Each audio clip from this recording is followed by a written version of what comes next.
Hello दोस्तों, banner academy के YouTube channel में आपका स्वागत है। दोस्तों, आज हम एमपीपीएससी प्री की यूनिट 6 में नीति निर्देशक सिद्धांतों को पढ़ेंगे। इसके पहले हमने मौलिक अधिकारों को पढ़ा था। इस वीडियो में हम नीति निर्देशक सिद्धांत और मौलिक कर्तव्यों के आईएमपी फैक्टों को पढ़ेंगे। तो चलिए दोस्तों, टॉपिक शुरू करते हैं।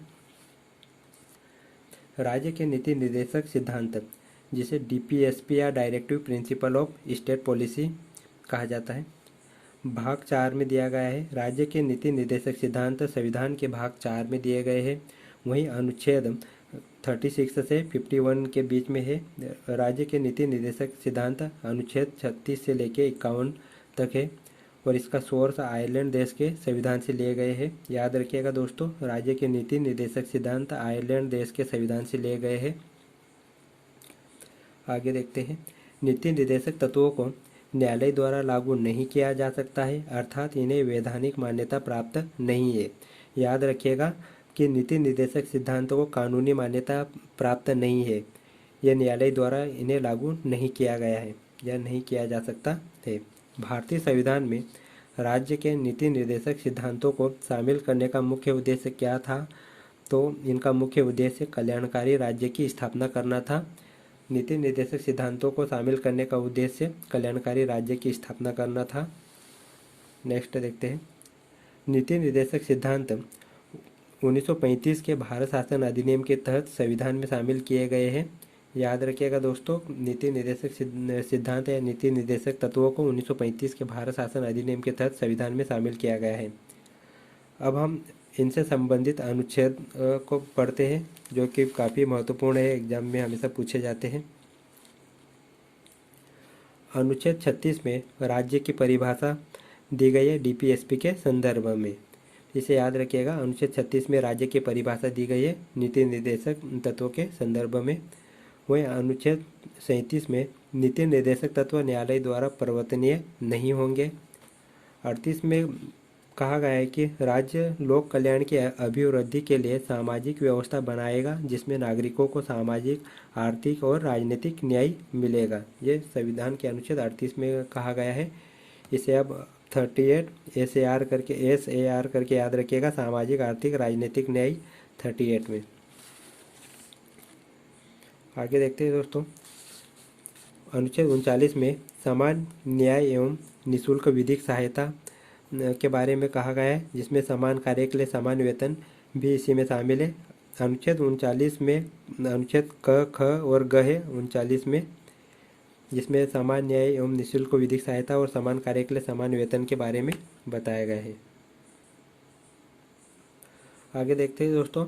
अनुच्छेद 40 ग्राम पंचायतों का संगठन, ये बहुत ही आईएमपी फैक्ट, इसे याद रखिएगा कि अनुच्छेद 40 का संबंध ग्राम पंचायतों से है। वही 41 कुछ दशाओं में काम, शिक्षा और लोक सहायता पाने का अधिकार देता है और 42 प्रसूति सहायता का उपबंध करता है और 43 कर्मकारों के लिए निर्वाचन, मजदूरी एवं कुटीर उद्योग को प्रोत्साहन। तो इसे दोस्तों अब याद रखिएगा, 43 में इसे तीन शब्दों से याद रखिएगा कि कुटीर और उद्योग, ये तीन शब्द है, इसलिए आप इसे एक ट्रिकी तरीके से आप याद कर सकते हैं। 43 को कुटीर उद्योग से आप इसे कर सकते हैं। 44 में नागरिकों के लिए एक समान सिविल संहिता दी गई है अनुच्छेद 44 में। इसे याद रखिएगा, 44 में एक समान है, 44 एक समान, इस तरह से आप ट्रिक के माध्यम से याद करिएगा इसे। 46 में SC ST व दुर्बल वर्गों को शिक्षा के बारे में बताया गया है अनुच्छेद 46 में 46 में। वहीं 47 में पोषाहार स्तर और जीवन स्तर को ऊंचा करना है।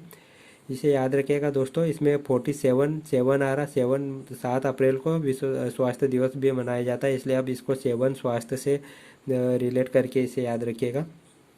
वहीं 48 में कृषि एवं पशुपालन का संगठन है, यह भी आईएमपी है, याद रखिएगा। और सबसे मोस्ट आईएमपी 48 क है 48 क में, जिसमें पर्यावरण की रक्षा एवं वन्यजीवों की रक्षा या संरक्षण के बारे में दिया गया है अनुच्छेद 48 क में। वहीं 49 में राष्ट्रीय महत्व के स्मारकों, स्थानों और वस्तुओं का संरक्षण है 49 में। 50 में कार्यपालिका और न्यायपालिका का पृथक्करण दिया है। आप इसे ट्रिक के आधार पर याद कर सकते हैं कि कार्यपालिका और न्यायपालिका का 50-50 है, याद करिए 50-50 से पृथक्करण 50-50 करना है इसका। कार्यपालिका और न्यायपालिका का पृथक्करण 50-50। अनुच्छेद 50। 51 में अंतर्राष्ट्रीय शांति और सुरक्षा स्थापित करना है, अनुच्छेद 51 में। दोस्तों आगे कुछ और फैक्ट देख लेते हैं। भारत के किस राज्य में समान नागरिक संहिता लागू है? तो ये गोवा में है, इसका आंसर याद रखिएगा। गोवा में एक समान नागरिक संहिता लागू है। राज्य के नीति निर्देशक तत्व एक ऐसा चेक है जो बैंक की सुविधा अनुसार अदा किया जाएगा। यह कथन किनका है? तो एक के.टी. शाह का है। के.टी. शाह ने क्या कहा था कि राज्य के नीति निर्देशक तत्व एक ऐसा चेक है जो बैंक की सुविधा अनुसार अदा किया जाएगा। ये के.टी. शाह का कथन था। राज्य के नीति निर्देशक सिद्धांतों में किस आयु तक के बच्चों को निःशुल्क और अनिवार्य शिक्षा का प्रावधान किया गया है? तो ये 14 वर्ष तक की आयु के बच्चों को निःशुल्क शिक्षा का प्रावधान किया गया है। आगे देखते हैं दोस्तों आगे अब हम मौलिक कर्तव्य के कुछ फैक्ट देख लेते हैं। मौलिक कर्तव्य संविधान के भाग 4 क में है। याद रखिएगा दोस्तों, मौलिक कर्तव्य संविधान के भाग 4 क में है और संविधान के भाग 4 में नीति निर्देशक तत्व है और 4 क में मौलिक कर्तव्य है। वहीं संविधान के अनुच्छेद 51 क में मौलिक कर्तव्य दिए गए हैं, जबकि नीति निर्देशक तत्व का अनुच्छेद 51 में अंतर्राष्ट्रीय शांति और सुरक्षा की स्थापना के बारे में बताया गया है, लेकिन 51 क में मौलिक कर्तव्य के बारे में दिया गया है। मौलिक कर्तव्य को रूस के संविधान से लिया गया है, ये इसे याद रखिएगा, बहुत ही एमपी है। मौलिक कर्तव्य को रूस के संविधान से लिया गया है और इन्हें सरदार स्वर्ण सिंह समिति की अनुशंसा पर 42वें संविधान संशोधन 1976 के द्वारा मौलिक कर्तव्यों को संविधान में जोड़ा गया है। याद रखिएगा दोस्तों, सरदार स्वर्ण सिंह समिति की अनुशंसा पर 42वें संविधान संशोधन 1976 के द्वारा मौलिक कर्तव्यों को संविधान में जोड़ा गया है। दोस्तों यहाँ पर आप 42वें संविधान संशोधन और 44वें संविधान संशोधन को इस प्रकार से याद कर सकते हैं कि 42वां संविधान संशोधन 1976 में, जिसमें 4+2 तो ये 6 1976, वहीं 44वां संविधान संशोधन 4+4 8, जिसे आप 1978 इस तरह से याद कीजिएगा।